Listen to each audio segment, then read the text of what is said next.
päätuomari Marko Enonkoski suorittaa tämän teikkauksen.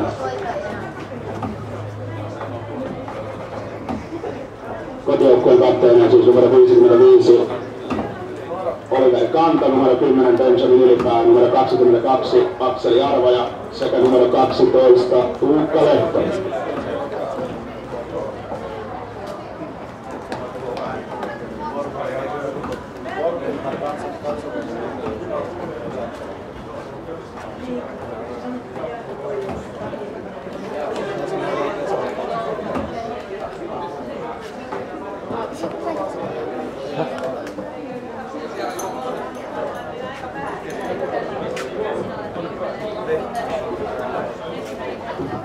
Vierasjoukkueen päävalmentajana toimii Kai Lindblad, apuvalmentajana Mika Häkkänen, huoltajana Pia-Maria Profila, fysioterapeutina Inka Vaskimo ja joukkueen johtaja Kim Profila.